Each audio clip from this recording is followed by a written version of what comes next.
ఓం శుక్లాంబరధరం విష్ణుం ఓం శుక్లాంబరధరం విష్ణుం శశివర్ణం చతుర్భుజం శశివర్ణం చతుర్భుజం ప్రసన్నవదనం ధ్యాయేత్ ప్రసన్నవదనం ధ్యాయేత్ సర్వవిఘ్నోపశాంతయే.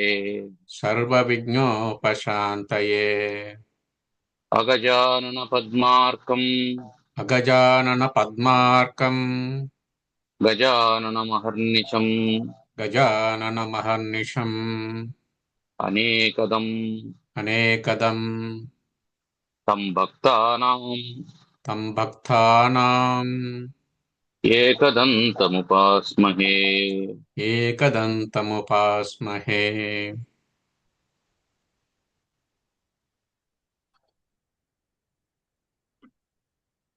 చాణక్య నీతి దర్పణంలో మనం పోయిన తరగతిలో రూపం అంటే ఏమిటి, తరువాత దేనికోసం దేన్ని వదులుకోవాలి, దరిద్రము పాపము కలహము భయము ఎలా పోతాయి అనేటువంటి విషయాలు తెలుసుకున్నాం. అక్కడ తర్వాత చెప్తున్నారు, అతి రూపేణ వా సీత అతిరూపేణ వా సీత అతి గర్వేణ రావణ అతిగర్వేణ రావణః అతి దానాద్ బలిర్బద్ధో అతిదానాద్ బలిర్బద్ధో యతి సర్వత్ర వర్జయేత్.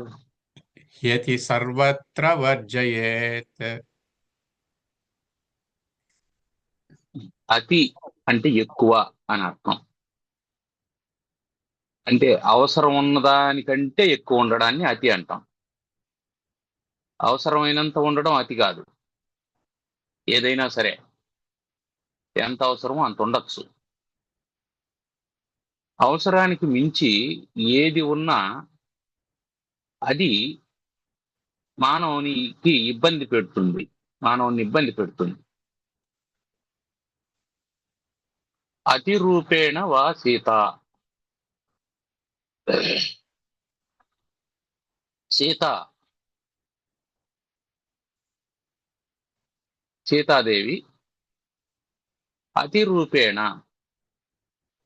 అపురూపమైనటువంటి సౌందర్యం కారణం చేత ఇబ్బంది పడ్డది అని అర్థం. ఇది మన చేతిలో ఉండేటువంటిది కాదు. రూపం అనే సహజంగా వచ్చేటువంటి, పైగా ఏ రూపం ఎవరికి నచ్చుతుందో తెలియదు. నేను కూడా కొంతమందికి నచ్చచ్చు.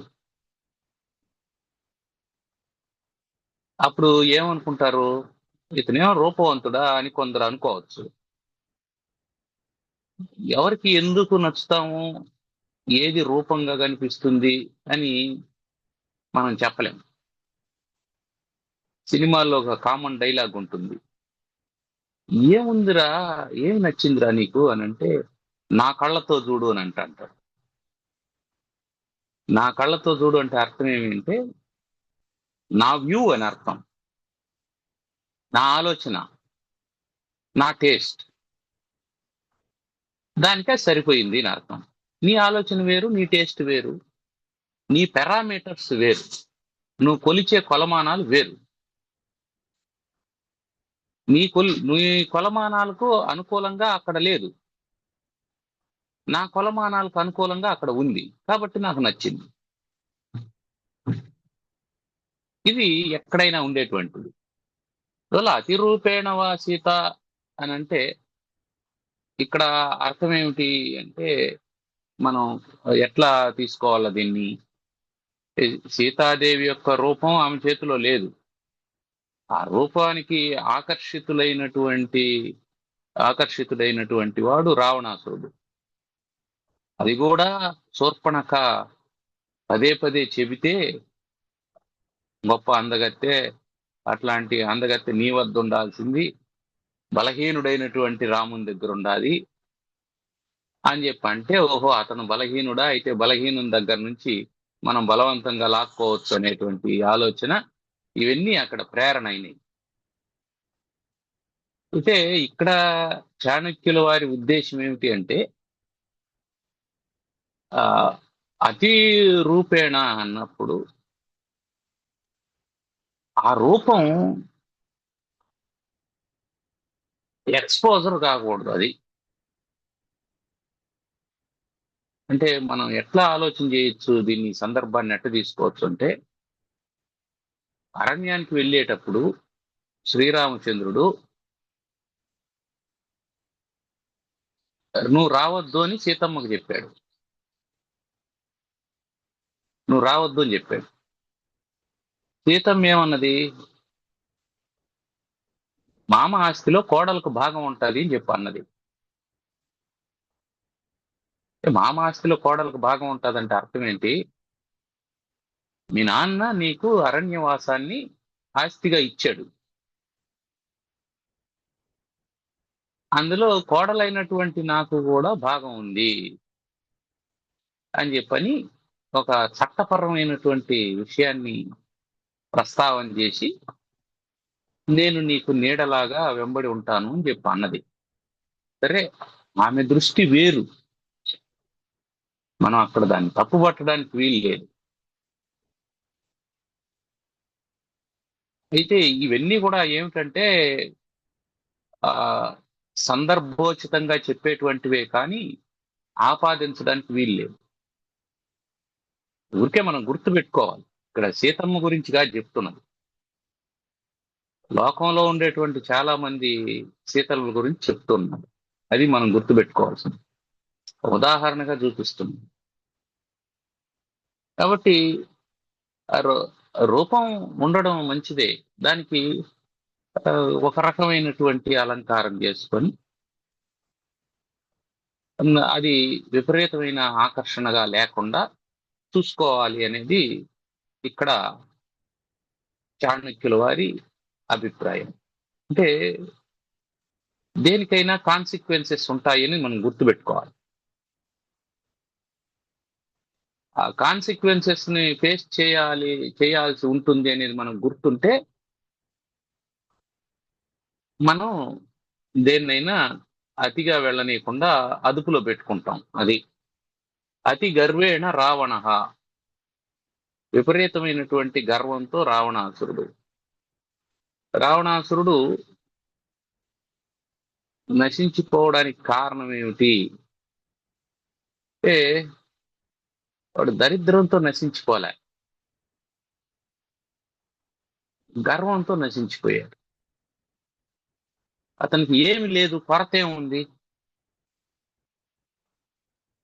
అన్నం లేకుండా నశించిపోయాడా, ఆదరణ లేకుండా నశించిపోయాడా, అధికారం లేకుండా నశించిపోయాడా, సంపద లేకుండా నశించిపోయాడా, భార్యా పిల్లలు కుటుంబం అన్నదమ్ముళ్ళు లేకుండా నశించిపోయాడా? అదంతా ఏం లేదు, అన్నీ ఉన్నాయి. నిండుగా ఉన్నటువంటి కుండకు ఒక చిన్న రంధ్రం పడితే ఏ విధంగా అన్ని నీళ్లు వెళ్ళిపోయి ఖాళీ అయిపోతుందో, ఆ విధంగా గర్వం, విభీషణుడు చెప్పాడు అవతల ఉన్నటువంటి వాడు శ్రీరాముడు అని. చెబితే విన్నాడా? ఆ మానవుడు నన్నేం చేస్తాడు, దేవతలే నన్నేమి చేయలేకుండా పోయారు, 14 భువన భాండాలు జయించినటువంటి వాడిని నేను, ముల్లోకాలు జయించినటువంటి వాడిని నేను, దేవతలే నాకు లొంగిపోయారు, ఒక మానవుడు ఏం చేస్తాడు అని ఎన్నో రకాలుగా చెప్పి చూశాడు విభీషణుడు. చెబితే ఏమన్నాడు, నువ్వు నాకు తమ్ముడు కాబట్టి నేను ఇవన్నీ వింటూ ఉన్నాను, ఇంకొకరైంటే నిన్ను ఎప్పుడో చంపేసి ఉండేవాడిని చెప్పాను. అంత గర్వం ఎందుకు? సరే, అది అయిపోయింది. ఆ తర్వాత అంగదుడు వచ్చాడు. యుద్ధం ప్రారంభానికి ముందు రాముడు గొప్ప యుద్ధ నీతిని ప్రదర్శించి అంగదుడిని పంపించాడు రాయబారానికి. ఆహా, ఏమన్నాడు, మీ నాన్న వాలి గొప్ప బలవంతుడు, మీ నాన్న నేను స్నేహితులం, నువ్వు ఆ పక్షంలో ఎందుకు చేరావు, ఈ పక్షంలో చేరు, నా వైపుకి వచ్చే అన్నట్టు మాట్లాడావు. గర్వం. ఆ గర్వం చేత రావణాసురుడు మరణించాడు. అతి దానాత్ బలిర్బద్ధో. దానం చెయ్యాలి, త్యాగ గుణం ఉండాలి. అయితే ఎంతవరకు చేయాలి అంటే తనను తాను పోగొట్టుకునేంత వరకు చేయకూడదు. పైగా బలి చక్రవర్తి విషయంలో ఆయన గురువు గారు చెప్పారు, నాయనా వచ్చినటువంటి వాడు నీకు పొట్టిగా 3 అడుగులు పొడవున్నట్టు కనిపిస్తుండేటువంటి వామనుడు కాదు. ఆయన వచ్చినటువంటి వాడు శ్రీహరి. ఆయన 3 అడుగులు నేల కోసం రాలేదు, నిన్ను పాతాళానికి తొక్కేయడానికి వచ్చాడని చెప్పాడు. విన్నాడు ఆయన? వినలే. కారణం ఏమిటి అంటే దానం చేస్తానండి అని ఇస్తానండి అని అయిపోయింది. కర్ణుడు కూడా అంతే. తన జీవితానికి రక్షణగా ఉండేటువంటి కవచ కుండలాలను ఇచ్చేశాడు. దదీచి అంతే, తన ప్రాణాన్నే త్యాగం చేసి వెన్నెముకనిచ్చేశాడు. ఇట్లాగా అతిదానాత్ కీర్తి మిగులుతుంది, అది వేరే విషయం. అతిదానాత్ బలిర్బద్ధ. ఆ విపరీతమైనటువంటి దానం చేసిన కారణం చేత బలి చక్రవర్తి బంధింపబడ్డాడు. అందువల్ల అతి సర్వత్ర వర్జయే. అతి అన్ని చోట్ల వదిలేయాలి. ఆ సర్వత్ర అనేది చాలా ముఖ్యమైనటువంటి పదం. సర్వత్రా అంటే ఎక్కడెక్కడ, సర్వత్రా అంటే అన్ని చోట్ల అని అర్థం. అన్ని చోట్ల అంటే నీళ్లు తాగేటప్పుడు విపరీతంగా నీళ్లు తాగకూడదు, ఎన్ని అవసరమో అన్ని తాగాలి. అన్నం తినేటప్పుడు ఎంత అవసరమో అంత తినాలి. నిద్రపోయేటప్పుడు ఎన్ని గంటలు అవసరమో అన్ని గంటలు నిద్రపోవాలి, అదే పనికి పడుకొని ఉండకూడదు. మేల్కొని ఉండేటప్పుడు రాత్రంతా మేల్కొని ఉండిపోకూడదు. ఆడేటప్పుడు ఎంత సమయం ఆడాలో అంతే ఆడాలి. జిమ్ముకు పోతే పగలంతా జిమ్ములోనే ఉండిపోకూడదు. చదువుతా ఉంటే చదువుతూనే ఉండిపోకూడదు. ఆ చదివినటువంటి దాన్ని ఆచరణలో పెట్టేదానికి రావాలి, లేదా ఆ చదివినటువంటి దాన్ని సమాజంలో ప్రచారం చేయాలి. ఇట్లా ప్రతిదీ అతిగా చేస్తూ ఉండకూడదు. అతిగా చేయడం వల్ల ఏమవుతుందంటే అది అనర్థానికి దారితీస్తుంది. అంటే ఏ ప్రయోజనం కోసం మనం మొదలు పెట్టామో ఆ ప్రయోజనం నెరవేరకుండా పోగా అది ఇబ్బందిని కూడా కలిగించేటువంటి పరిస్థితి ఏర్పడుతుంది. అందువల్ల అతి సర్వత్ర వర్జయే అని చెప్పి అన్నాడు. తర్వాత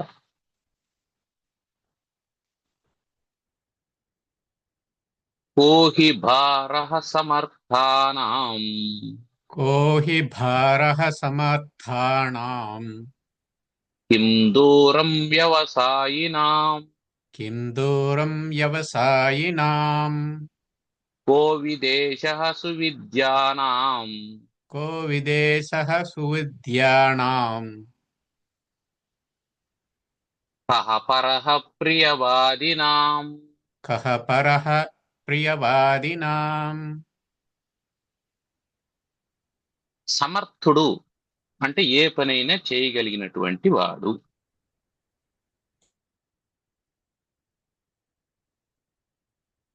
సామర్థ్యం ఉన్నటువంటి వాడు నాకు. ఈ సామర్థ్యం అంతర్గత సామర్థ్యం, బహిర్గత సామర్థ్యం అని 2 రకాలుగా ఉంటుంది. అంతర్గత సామర్థ్యం అంటే అర్థం ఏమిటి? మీ అంతర్గతమైనటువంటి లక్షణం అంటే నీకు ఓర్చుకునేటువంటి శక్తి, ఇది అంతర్గతమైన సామర్థ్యం. కష్టాన్ని భరించేటువంటి శక్తి, సంయమనశీలం. అవి కాకుండా నీకు అంతర్గతమైనటువంటి స్కిల్స్, నీ నైపుణ్యాలు, నీ విద్య,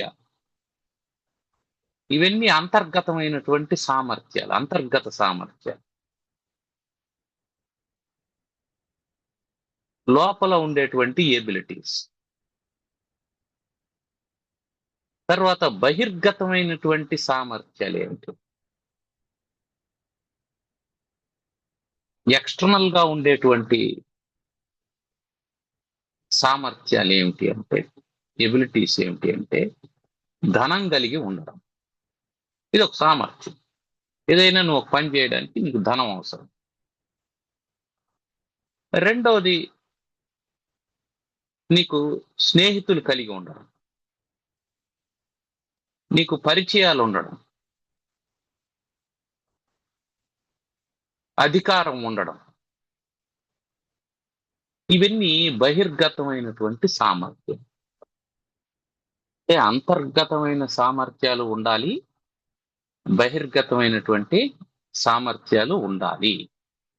అప్పుడు సమర్థుడు అవుతాడు. అంతర్గత సామర్థ్యాల్ని తనకు తాను పెంపొందించుకోవాలి నిరంతరం. అంటే చదువుకోవాలి, విజ్ఞానాన్ని సంపాదించుకోవాలి, ఆరోగ్యాన్ని కలిగి ఉండడం అంతర్గతమైనటువంటి సామర్థ్యం.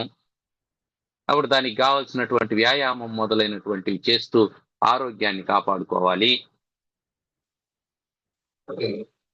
సహనాన్ని, ఓర్పును అలవర్చుకోవాలి. తితిక్ష కలిగి ఉండాలి. ఆకలిని, దప్పికను ఓర్చుకునేటువంటి శక్తి ఉండాలి. ఎవరైనా తిడితే ప్రశాంతంగా వినగలిగేటువంటి నేర్పరితనం ఉండాలి. ఇవన్నీ అంతర్గతమైనటువంటివి. ఇవి మానవుడు తన పరిశ్రమతో సాధించుకోవాలి. చక్కగా మాట్లాడగలగాలి.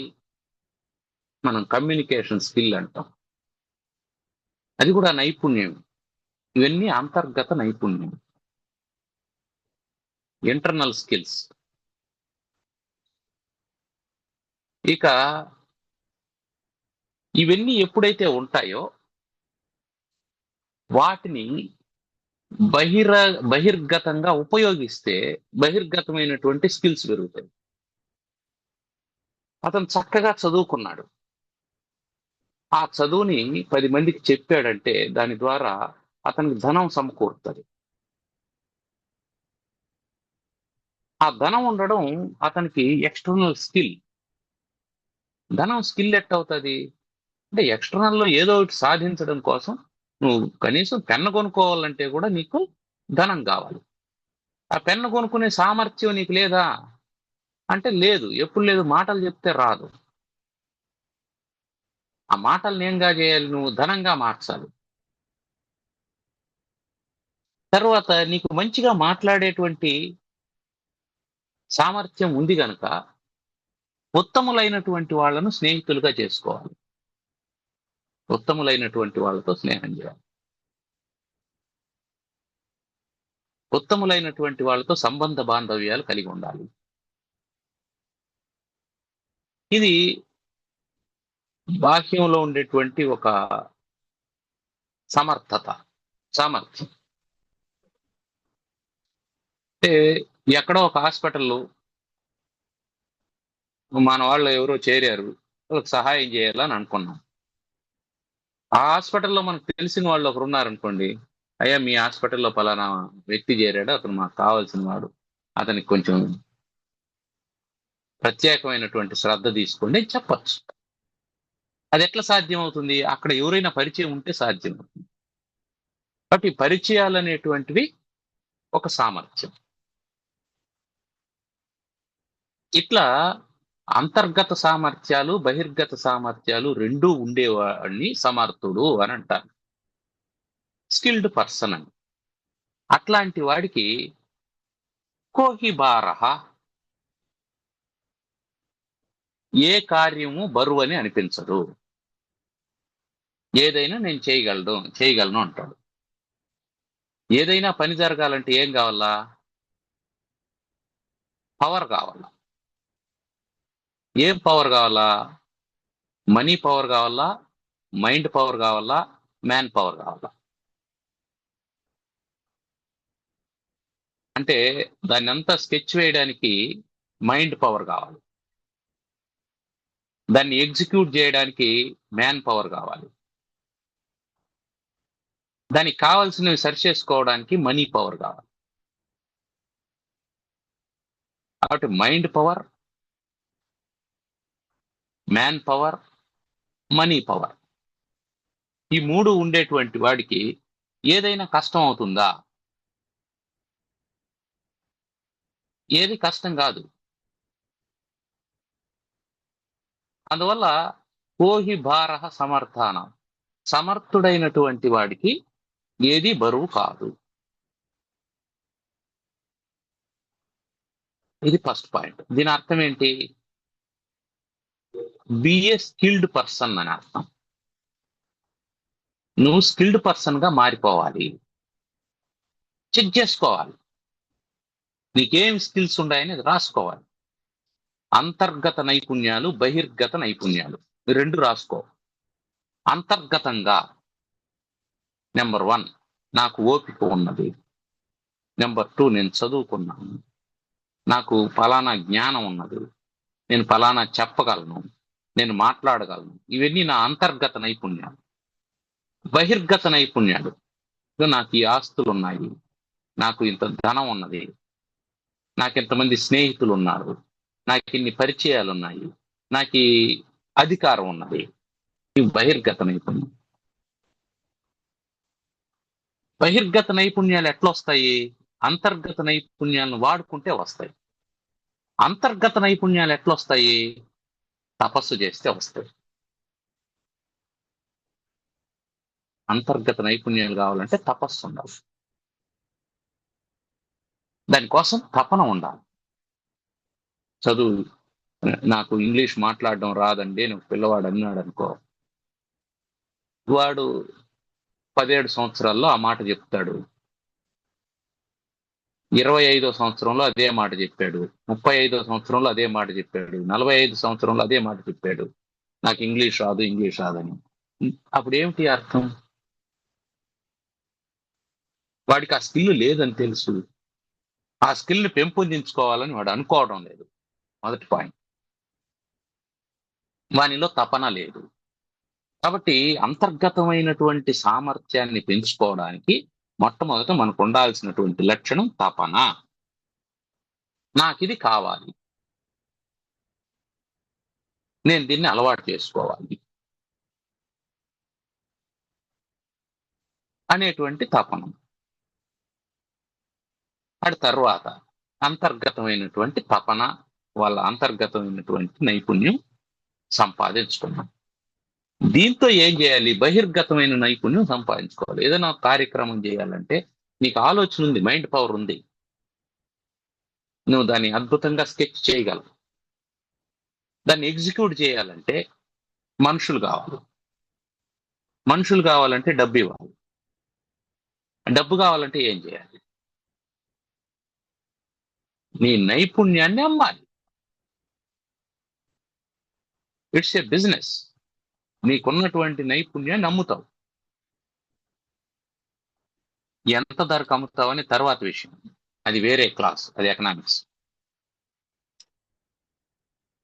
ఎంత ధరకు అమ్మాలి అని తర్వాత విషయం. ఊరికే చెప్తానంటే కూడా చెప్పచ్చు, ఊరికే చెప్తానంటే కూడా చెప్పచ్చు. నాకు చాణక్య నీతి పాఠం చెప్పు అంటే చెప్తాను. నువ్వు ఎంత ఇస్తే చెప్తావు అని ప్రశ్న లేదు, ఇంత ఇస్తే చెప్తాను అనేటువంటి కండిషన్ లేదు. మరి ఎందుకు ఆయన చెప్పుకుంటున్నారు? మురళికి ఏం ప్రయోజనం చెప్పడం వల్ల అని అంటే, మురళికి మునరారెడ్డి కావాలి అందుకని చెప్తాను అంతే. అంటే ఏమర్థం? ఇక్కడ నీకున్నటువంటి స్కిల్ ద్వారా నువ్వు మనీ పవర్ అయినా సంపాదించుకో, మ్యాన్ పవర్ అయినా సంపాదించుకో. నీకున్న మైండ్ పవర్తో either money power or mind power. ఇట్లా కాకుండా ఇంకెవరో పరిచయం లేనటువంటి వాళ్ళు ఎవరో వచ్చి అయ్యా నాకు చాణక్య నీతి చెప్పండి అని అనుకో, నీ కాలక్షేపం అవుతుంది అని అనుకుంటే అలాగే చెప్తానని చెప్పాను. లేదా ఇంత ఇస్తే చెప్తాను అంటే చెప్పచ్చు. లేదా అడిగినటువంటి వాడు మనకు ఎప్పుడైనా ఉపయోగపడతాడు అని అనుకుంటే చెప్పచ్చు, దానికేం ఇబ్బంది. So you have to invest your mind power and you have to earn either man power or money power. ఏదో ఒకటి సంపాదించాలి. మొత్తానికి మీ చేతిలో పవర్ ఉంది, చేతిలో సామర్థ్యం ఉండాలి. ఎప్పుడైతే ఆ సామర్థ్యం ఉంటుందో అప్పుడు కోహిబారహ, నీకేది బరువు కాదు, నీకేది బరువు కాదు. ప్రతిదానికి నీకో మనిషి ఉంటాడు, ప్రతిదానికి నీకు ఒక దారి కనిపిస్తూ ఉంటుంది, ప్రతిదానికి ఒక దారి కనిపిస్తూ ఉంటుంది. నీ దగ్గర డబ్బు ఉంటే చాలా పనులు అయిపోతాయి. కారణం ఏంటంటే ఈ పెద్ద ప్రొసీజర్ అండి, ఓ 2-3 నెలలు పడుతుందండి అని అంటాడు అనుకో ఒక ఆఫీసర్. చూడండి సార్, నాకు అంత టైం లేదు, నేను మీ కష్టాన్ని నేను పెట్టుకోను, మీరు ఏదో ఒక మాట చెప్పినారంటే నేను దాన్ని ఓకే చేస్తాను, నాకు 1 మంత్లో అయిపోవాలి అని అంటే అతను ఏమంటాడు, ఒక ధర చెప్తాడు, ఇంతైతే అయిపోతుంది అని. మన దగ్గర డబ్బు ఉందనుకో అయిపోతాం. ఇక్కడ ఏం మిగిలింది, మీకు కాలం మిగిలింది, పని త్వరగా అయిపోయింది, ప్రాజెక్ట్ త్వరగా బిగిన్ అవుతుంది. సో ఇది లోకంలో ఉన్నటువంటిది. కాబట్టి నువ్వు సమర్థుడివి అంటే అర్థం ఏంటంటే నీకు అన్ని రకాల సామర్థ్యాలు ఉండాలి అని అర్థం. అతను గొప్ప విద్యావంతుడు కానీ ఎవరికి చదువు చెప్పడు, ఏం ప్రయోజనం? పోనీ అతను బాగా చదువుకున్నాడు కానీ ఉద్యోగం చేయడం లేదు, ఏం ప్రయోజనం? అతను డబ్బుంది కానీ భోంచేయడం లేదు, ఏం ప్రయోజనం? అతను కోటీశ్వరుడే గాని చనిపోతే మోయడానికి నలుగురు రాలేదు, ఏం ప్రయోజనం? కాబట్టి సామర్థ్యం అంటే అన్ని రకాలుగాను తన విజ్ఞానాన్ని ఉపయోగించే విధంగా ఉండాలి. అది తనకు ఉపయోగపడాలి, తన కుటుంబానికి ఉపయోగపడాలి, తన కాంటెంపరీ సొసైటీకి కూడా ఉపయోగపడాలి. అది సామర్థ్యం. అది ఉపయోగపడకపోతే లాభం లేదు. అప్పుడు ఈ సమర్థత ఉన్నటువంటి వాడు ఏ పనైనా సులభంగా చేయగలుగుతాడు.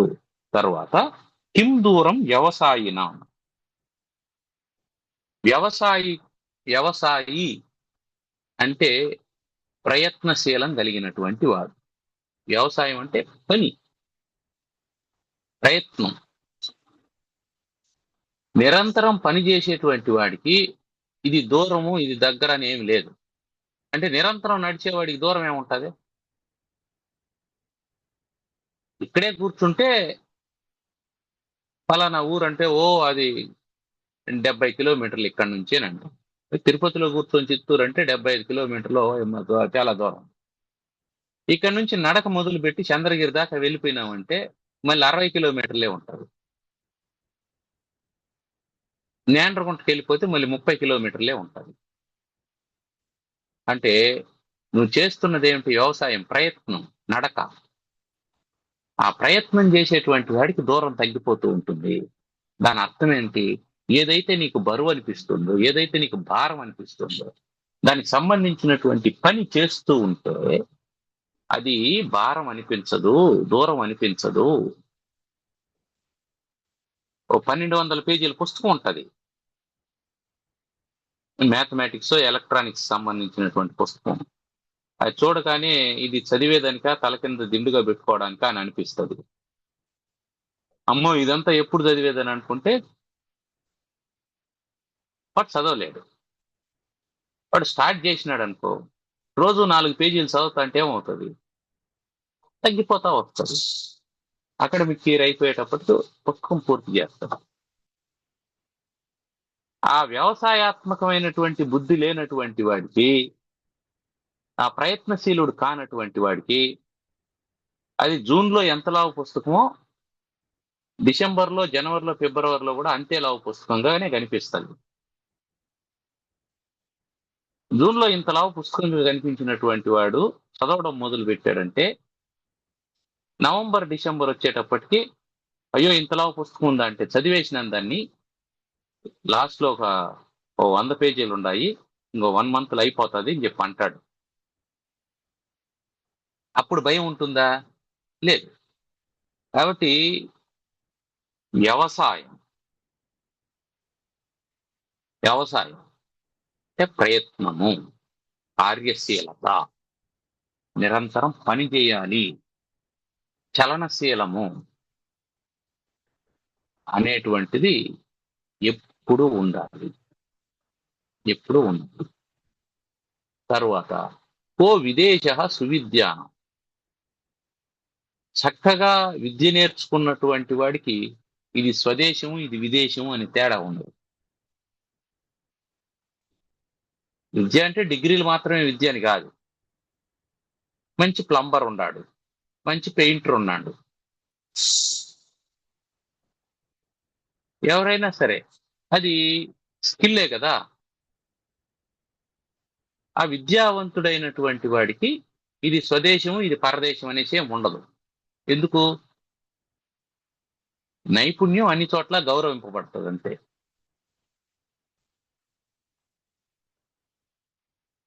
నైపుణ్యం లేకపోతే స్వదేశంలో కాదు స్వగృహంలో కూడా గౌరవింపబడ్డం.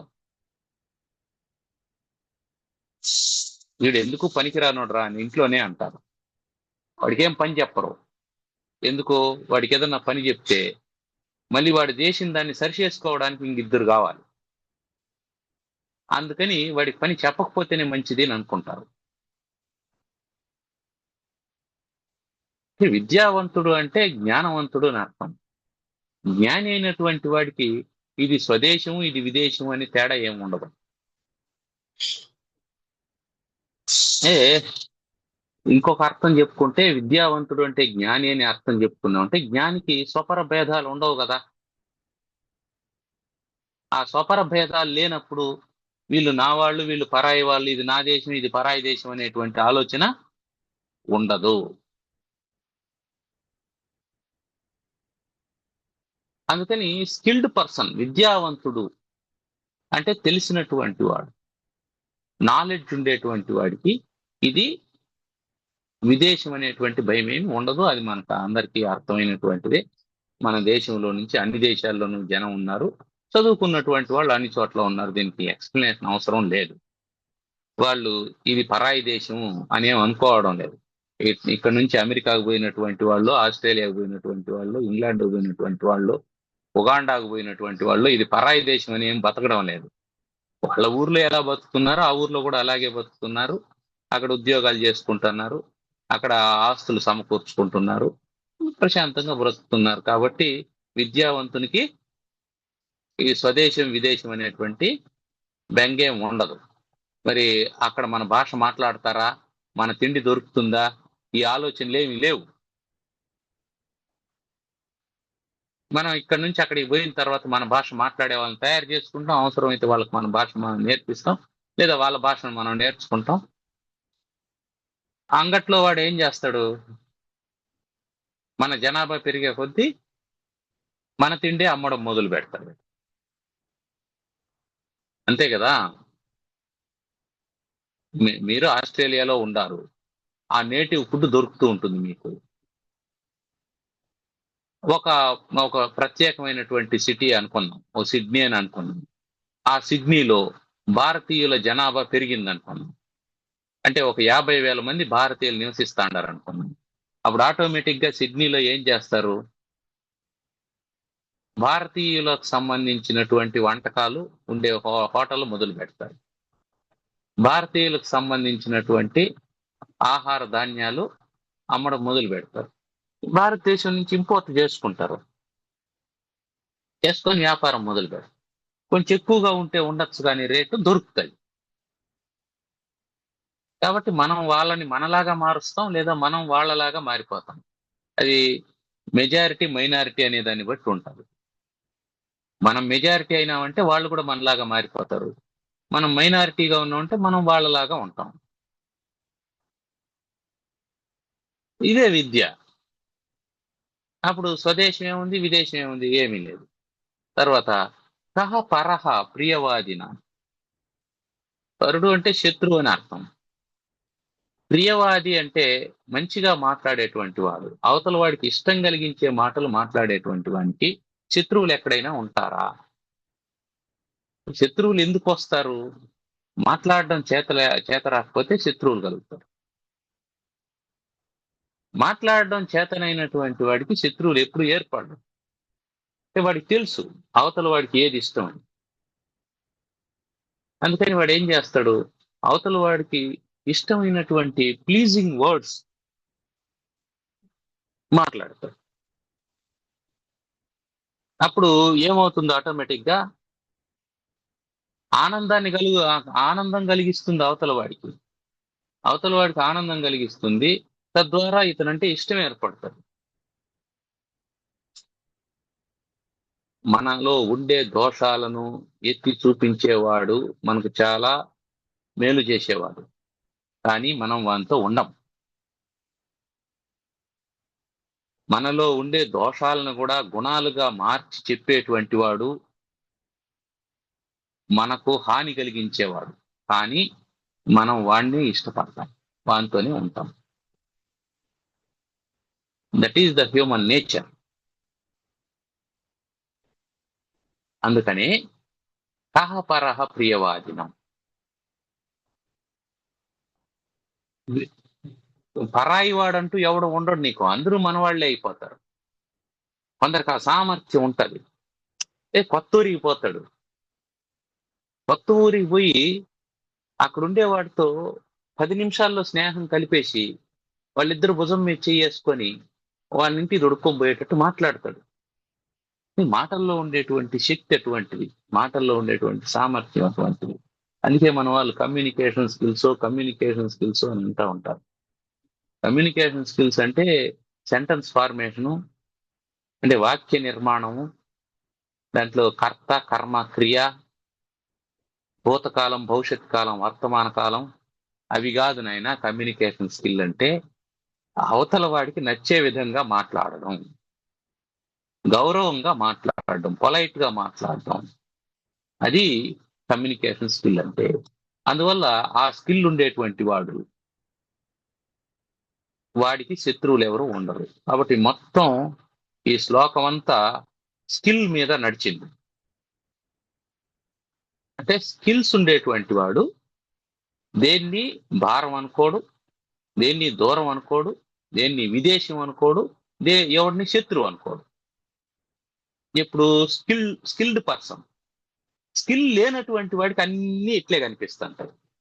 అయ్యో అది కష్టం, అయ్యో అది దూరం, అయ్యో వాళ్ళెట్లా వీళ్ళెట్లా, వాళ్ళు మనకు కానోళ్ళు, వాడి శత్రువు వీడు మిత్రుడు, ఇవన్నీ మాట్లాడుతున్నాడంటే అర్థం ఏంటి? అతనికి నైపుణ్యం లేదు అని అర్థం. అంటే నైపుణ్యం ఉండేవాడు తనకు ప్రతికూలంగా ఉండే ఏ అంశాన్నైనా సరే అనుకూలంగా మార్చుకోగలుగుతాడు. దాన్నే నైపుణ్యం అంటాం. నైపుణ్యం అంటేనే నీ ప్రతికూలతను అనుకూలతగా మార్చుకోవడమే నైపుణ్యము. నీ బలహీనతను బలంగా మార్చడమే నైపుణ్యము. ఎక్కడ బలం లేదో అక్కడ బలాన్ని సంపాదించుకోవాలి, ఎక్కడ అధికారం లేదో అక్కడ అధికారాన్ని చేజిక్కించుకోవాలి, ఎక్కడ ఆ ధనం లేదో అక్కడ ధనాన్ని సంపార్జించాలి. దీన్నే ఏమంటామంటే నైపుణ్యము అంటాం. అందుకని ఈ లోకంలో నువ్వు బ్రతకాలి అంటే నైపుణ్యవంతుడిగా ఉండాలి. అది చాణక్యుడు చెప్తున్నట్టు. నువ్వు స్కిల్డ్ పర్సన్ గా ఉండాలి, నువ్వు సమర్థుడిగా ఉండాలి.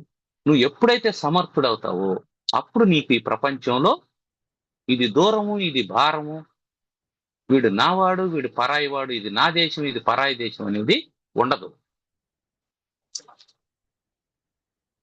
అందుకని ఇక్కడ ఏం చెప్పాడు? ఆ సమర్థతకి ఓ 3 అనుబంధాలు ఇచ్చాడు. ఓహిభారహ సమర్థానం అని చెప్పంటూ, ఆ సమర్థత అంటే ఏమిటి? వ్యవసాయము, విద్య, ప్రియవాదిత్వం, ఈ 3 సామర్థ్యాలు. వ్యవసాయం అంటే ప్రయత్నం, అంటే నీ అంతర్గతమైనటువంటి స్కిల్స్ డెవలప్ చేసుకోవడానికి నువ్వు వ్యవసాయ బుద్ధి కలిగి ఉండాలి, అంటే ప్రయత్నశీలుడివై ఉండాలి. నీకు పొద్దున్నే 8 గంటల వరకు నిద్రపోయే అలవాటు ఉంది, దాన్ని పోగొట్టుకోవాలని అనుకున్నావు. ప్రయత్నం చేయి. 5 గంటలకు అలారం పెట్టుకో. అలారం ఆఫ్ చేసి కాసేపు ఆగిన తర్వాత లేద్దామని అనుకుంటే కుదరదు. లేచిపోయి ఆ తలను తీసుకుపోయి సన్నీళ్లలో ముంచేయి. అది తపస్సు. అక్కడ నుంచి చూసేసుకొని రన్నింగ్ రేస్కి వెళ్ళిపో. ఎందుకు అలవాటు కాదు? ఆ వ్యవసాయం ఉండాలి, ఆ ప్రయత్నం ఉండాలి. అప్పుడు సామర్థ్యం పెరుగుతుంది. రెండోది ఏమిటి? సువిద్య. మామూలు విద్య కాదు, సువిద్య, చక్కనైనటువంటి విద్య. మా వాడు బాంబులు చుట్టడం నేర్చుకున్నాడండి, అది కూడా విద్యే కదా. మా వాడికి చెట్లు నరకడం బాగా తెలుసండి, నరకడం నేర్చుకున్నాడు, అది కూడా విద్యే కదా. సువిద్య. ఏది నీకు, నీ కుటుంబానికి, నీ సమాజానికి మేలు చేస్తుందో అది సువిద్య. ఏది తార్కికమైనటువంటిదో అది సువిద్య. ఏది నిన్ను దుఃఖం నుంచి ఆనందం వైపు నడిపిస్తుందో అది సువిద్య. ఏది ప్రజలకు కష్టం కలగకుండా, ఆపదలు రాకుండా ఆదుకుంటుందో అది సువిద్య. కాబట్టి విద్య నేర్చుకో, సామర్థ్యం పెరుగుతుంది. ప్రయత్నం చేయి, సామర్థ్యం పెరుగుతుంది. విద్య నేర్చుకో, సామర్థ్యం పెరుగుతుంది. ఈ రెండు ఏమిటి? అంతర్గతమైన సామర్థ్యాలను పెంచేటువంటివి. ప్రియవాదిన బహిర్గతమైనటువంటి సామర్థ్యాలు ఏమేమనుకున్నాం? ధనం, అధికారం, జనం. Money power and man power. మళ్ళీ అధికారం అని నేను చెప్పడం లేదు, ఎందుకంటే పవర్ అని అనేస్తాను కాబట్టి. అవి ఎట్లొస్తాయి? ప్రియవాదిత్వం వల్ల వస్తాయి. మంచిగా మాట్లాడితే ధనం సమకూరుతుంది. మంచిగా మాట్లాడేవాడికే ధనం వస్తుంది. అదేవిధంగా అధికారం కూడా అంతే. వాడు చక్కగా మాట్లాడి ఆ మాబ్ని ఎంటర్టైన్ చేయగలగాలి, జన సమూహాన్ని ఎంటర్టైన్ చేయాలి, వాళ్ళని ఆకర్షించే విధంగా మాట్లాడాలి, వాళ్ళకి ఇష్టమైనటువంటిది మాట్లాడాలి. ఓ నాయకుడు వచ్చాడు, బహిరంగ సభ పెట్టాడు, వాళ్లకు ఈ శ్లోకం చెప్పి మీరు మీ సామర్థ్యాలు పెంచుకోకుండా ఎందుకు ఇట్లా తిరుగుతా ఉన్నారు అని అంటే వాళ్ళు ఓట్లు వేయరు. వాళ్ళని మీరు దేవుళ్ళు అంటాడు, మీరు మంచి వాళ్ళు అంటారు, మీ వల్లనే ఈ లోకం ఎట్లుంది అంటాడు. దాంట్లో త్రాగుబోతుంటాడు, తిరుగుబోతుంటాడు. వాడు కూడా ఏమనుకుంటాడు, ఓహో నా వల్లనే ప్రపంచం నిలబడిందని చెప్తున్నాడు కాబట్టి ఇతను మంచోడు అని అనుకుంటాడు. అందుకని ప్రియవాదిత్వం ఉండాలి. ఈ ప్రియవాదిత్వం వల్ల బహిరంగమైనటువంటి సామర్థ్యాలు పెరుగుతాయి. ఈ ఆలోచన వరకు అంతరంగం, ఆ ఆలోచన వాక్ అయిందంటే బహిరంగం. నీ ఆలోచన నీలో ఉంటే అది సమాజానికి సంబంధించింది కాదు. నీ ఆలోచన వాగ్ రూపంలో వచ్చింది, లేదా నీ ఆలోచన కార్యరూపంలోకి వచ్చింది, అప్పుడు సమాజానికి సంబంధించింది.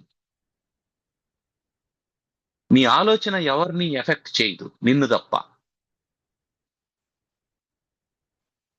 ఆ ఆలోచన మన మాటగా మారిందనుకో, అప్పుడు దాన్ని విన్నవాని మీద ప్రభావం చూపిస్తుంది.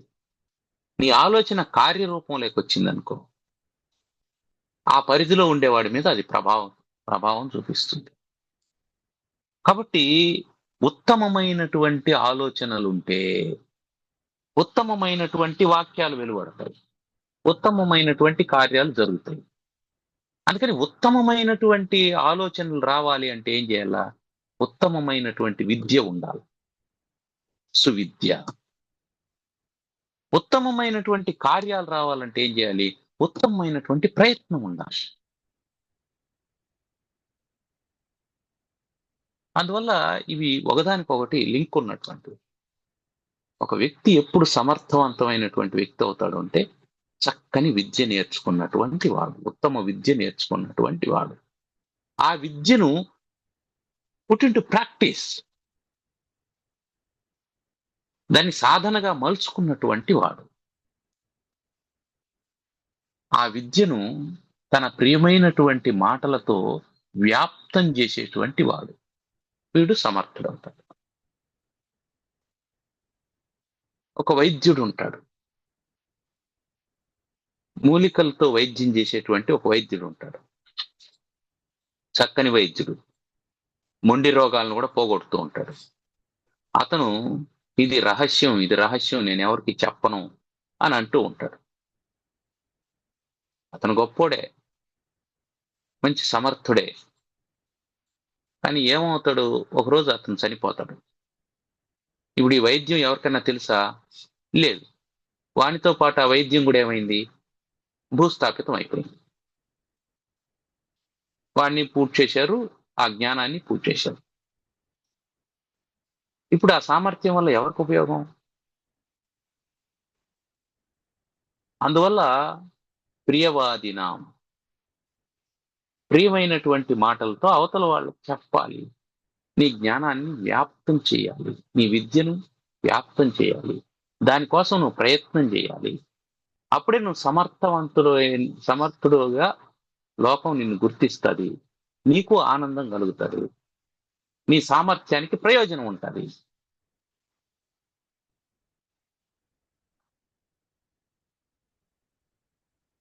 అప్పుడు నువ్వు ఎప్పుడైతే సమర్థవంతుడు అయినావో అప్పుడు ఇక నీకు జీవితం నల్లేరు మీద బండి నడక సాఫీగా సాగిపోతుంది. ఏమైనా ఇబ్బంది ఏర్పడిందా, ఆ ఇబ్బందిని ఎలా పోగొట్టుకోవచ్చు? డబ్బుతో పోతుందా, అధికారంతో పోతుందా, జనంతో పోతుందా? అంతే కదా? లేదా నీ తెలివితో పోతుంది, నీ మాటలతో పోతుంది. రోడ్డు మీద పోతున్నాం, మనం ఏదో కాస్త పరధ్యానంలో ఉన్నాం, ఎవరికో బండి తగిలింది.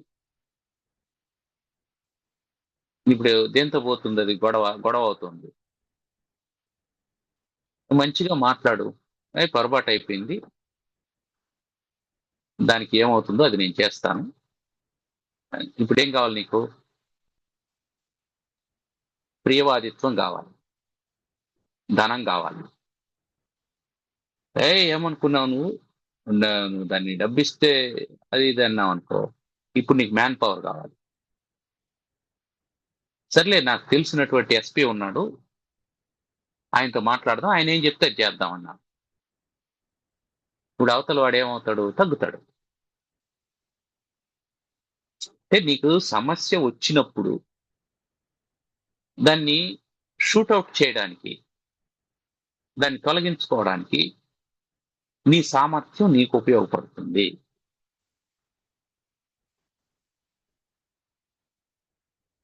అది లౌకికమైనటువంటి జీవితానికి మాత్రమే కాదు, పారమార్థికమైనటువంటి జీవితానికి కూడా నీ సామర్థ్యం ఉపయోగపడుతుంది.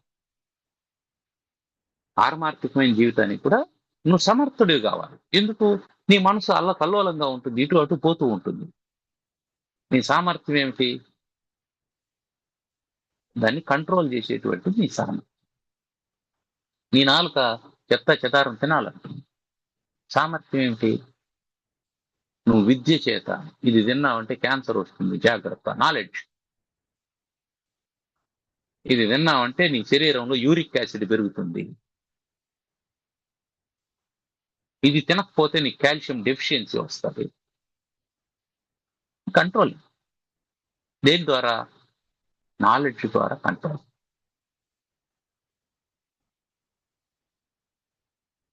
కాబట్టి విద్య అనేటువంటి సామర్థ్యం, ప్రియవాదిత్వం అనేటువంటి సామర్థ్యం, ప్రయత్నం అనేటువంటి సామర్థ్యం, ఇవి ఎవరికైతే ఉంటాయో వాడికి ఈ ప్రపంచంలో భారం అనేది ఉండదు. జీవితం హాయిగా కొనసాగుతుంది. కాబట్టి ఎవరైనా హాయిగా జీవితాన్ని నడపాలని అనుకుంటున్నారా అంటే ఎవరు అనుకోరు? ప్రతి ఒక్కరూ వాళ్ళ జీవితం బాగుండాలనే కదా కోరుకుంటారు. హాయిగా సాగిపోవాలనే కదా కోరుకుంటారు. అయితే ఆలస్యం దేనికి? సమర్థులు కండి. అది కూడా లేకుండా ఏమైనా మార్గం ఉంటే చెప్పకూడదా అని అంటాం. అది కూడా లేకుండా ఏమైనా ఉపాయం చెప్పకూడదు. వాళ్ళకు ఒకటే ఉపాయం, leave the job, leave the job. బ్రతుకనేటువంటి ఉద్యోగాన్ని వదిలేయి. ఇంక అదే అంతకంటే సులభమైనటువంటిది ఏమీ లేదు.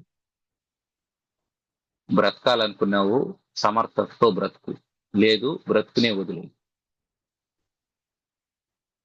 అంతే తప్ప దానికి సులభమైనటువంటి ఉపాయం చెప్పు. సులభం ఏది ఉండదు. ప్రయత్నంతోనే అన్ని సులభం అవుతుంది. ఇంకేదైనా సులభం ఎప్పుడవుతుంది అంటే ప్రయత్నం చేసిన తర్వాత సులభం అవుతుంది. ఆ లాఘవం తెలుసుకున్న తర్వాత సులభం అయిపోతుంది. ఇప్పుడు ఎట్లుంటది, వ్యవసాయం చేయడం ఇదంతా కష్టంగా ఉంది, ఇబ్బందిగా ఉంది అని అంటే, నేను డబ్బులు ఇస్తాను, నువ్వు వ్యవసాయం చేయొద్దు, బియ్యం కొనుక్కో అని చెప్తావు. సరే, బియ్యం కొనుక్కుంటా అన్నాడు, నువ్వు డబ్బులు ఇస్తాను. అంత దూరం పోవాలి, మార్కెట్ కాడి నుంచి బియ్యం తెచ్చుకోవాలి, కష్టంగా ఉంది, వంట చేసుకోవాలి, ఎవడు చేసేది, గ్యాస్ వ్యవహారం, పాత్రలు కడగాలి, ఎంత పెద్ద పని, కష్టంగా ఉంది. రైట్, నేను ఆర్డర్ పెడతాను, నీకు భోజనం వస్తుంది. సరే, ఆర్డర్ పెట్టినాం, భోజనం వచ్చింది. ఏంది ఇది, వాట్ ఈస్ దిస్, ఇన్ని ప్యాకెట్లు, వీటన్ని ఇప్పుకోవాలి, వీటన్నిటిని కలుపుకోవాలి, తినాలి. సరే, ఓకే, అంత కష్టపడే పని లేకుండా నీకు లిక్విడ్ డైట్ వచ్చింది, అది పెడతాను. లిక్విడ్ డైట్ వచ్చింది. అదేంటి, వాడు ప్యాక్ చేస్తాడు, ఆ ప్యాకెట్ తీసుకోవాలి, దాన్ని స్ట్రా వేసుకోవాలి, తాగాలి. నువ్వేం చేస్తావు? నువ్వు బెడ్ మీద పడుకో, నీకు సెలైన్ పెడతావు అని చెప్పాలి. వ్యవసాయాత్మకమైనటువంటి బుద్ధి లేనటువంటి వాడు, కష్టపడే స్వభావం లేనటువంటి వాడికి నువ్వు ఏం చేసినా ఇంకా సులభంగా ఉండేది కావాలి, ఇంకా సులభంగా ఉండేది కావాలి, ఇంకా సులభంగా ఉండేది కావాలి. వాడు నోరు మూసుకొని వ్యవసాయం చేసి కష్టపడి చెమటోడ్చి గింజ గింజకు ఎంత కష్టపడ్డాడో చూసి, ఒక కంకి పొలంలో రాలిపోయింటే ఆ పరిగను కూడా ఏరుకొని జాగ్రత్త చేసుకొని వండుకున్నాడంటే, ఒక్క మెతుకు కింద పడిందంటే కూడా వాడి ప్రాణం విలవిల్లాడిపోతుంది. వాడి గౌరవం ఉంటుంది దాని మీద. లేకుండా నువ్వు ఆర్డర్ పెడతాను తిను అని అంటే సగం తింటాడు, సగం వాడు పక్కన పడేస్తాడు. వాడు వండుకొని తిన్నాడంటే ఉప్పు ఎక్కువైందంటే నీళ్లు పోసుకుంటాడు, కారం ఎక్కువైందంటే నిమ్మకాయ పిండుకుంటాడు, వదలడు, తింటాడు మొత్తం. ఎప్పుడు కష్టపడినప్పుడు. అంటే వ్యవసాయం, ఆ కష్టపడడం అనేది చాలా ముఖ్యం. ప్రయత్నశీలత్వం చాలా ముఖ్యం. అందువల్ల సామర్థ్యం ఎవరికి పెరుగుతుంది అంటే, ఎవడు ప్రయత్నశీలుడో వాడికి సామర్థ్యం పెరుగుతుంది. అయితే ఈ ప్రయత్నం సువిద్య వైపు ఉండాలి కానీ అవిద్య వైపు ఉండకూడదు. అది ముఖ్యమైనటువంటి. నీ ప్రయత్నం చాలా గొప్ప ప్రయత్నం చేశాడు, దేనికి అంటే స్మగ్లింగ్ చేయడానికి. వాడు బాంబులు తయారు చేయడం నేర్చుకున్నాడు, గొప్ప ప్రయత్నం చేసి, నిష్ప్రయోజనం. అందుకని సువిద్య, మంచి వైపు ప్రయత్నం జరగాలి.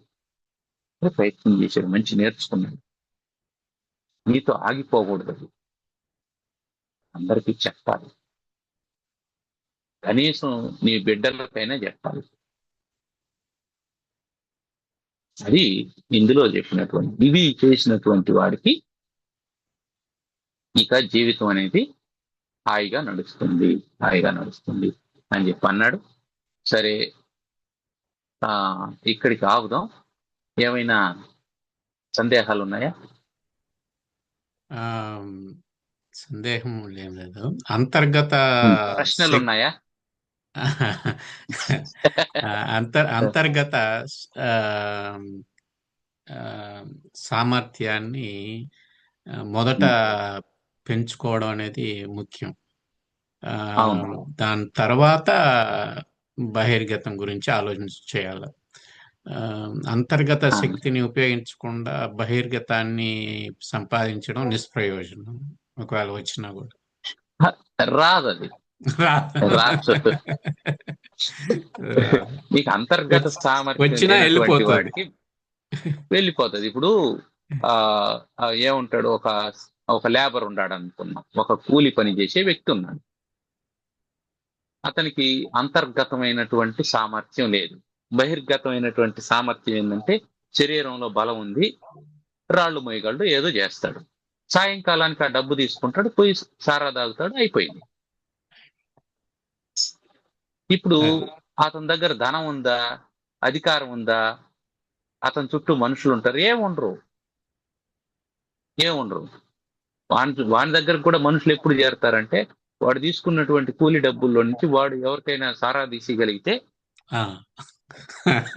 అప్పుడు ఉంటారు. వాళ్ళు ఎంతకాలం ఉంటారు? తీసిచ్చినంత కాలమే ఉంటారు.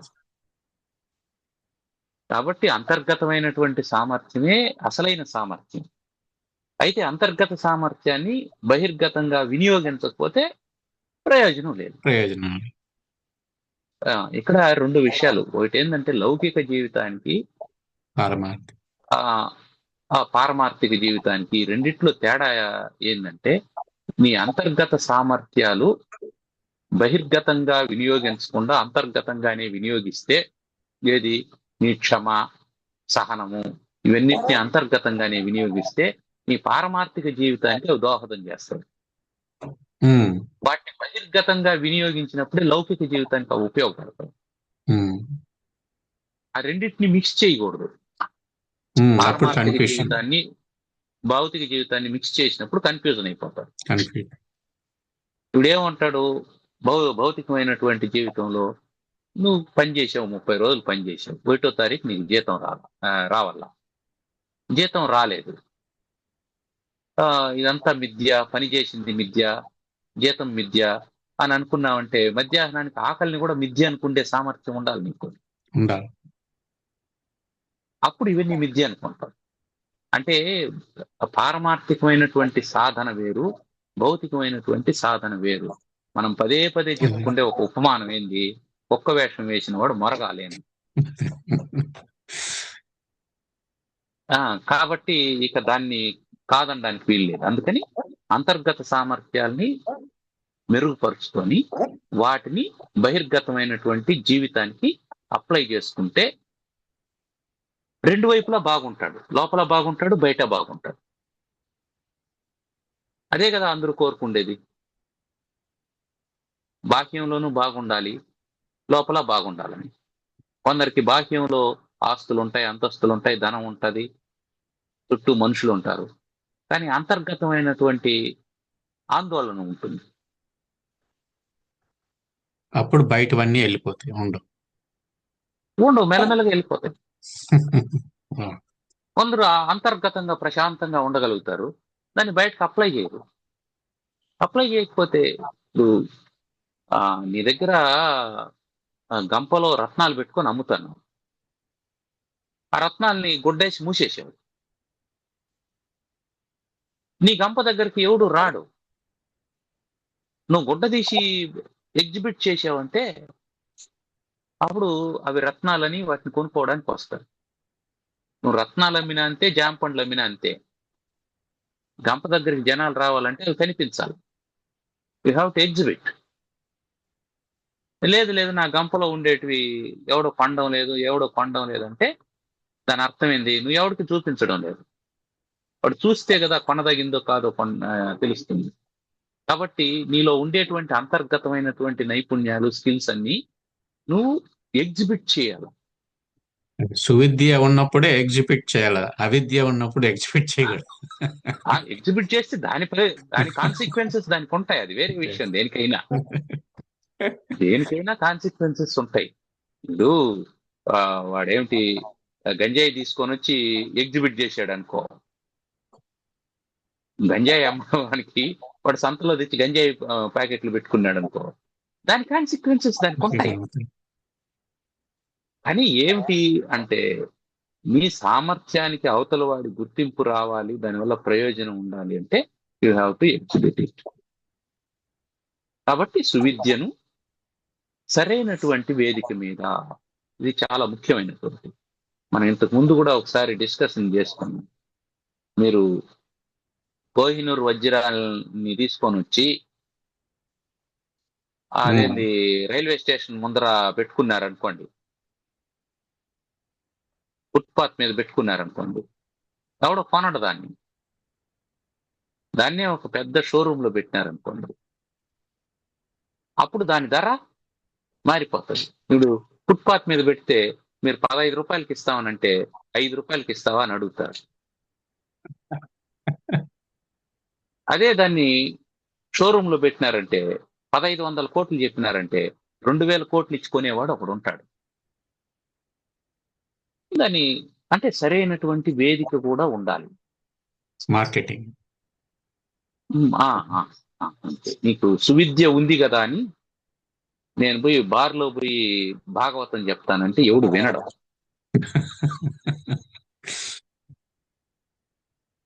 అందువల్ల దానికి ఒక వేదిక ఉండాలి,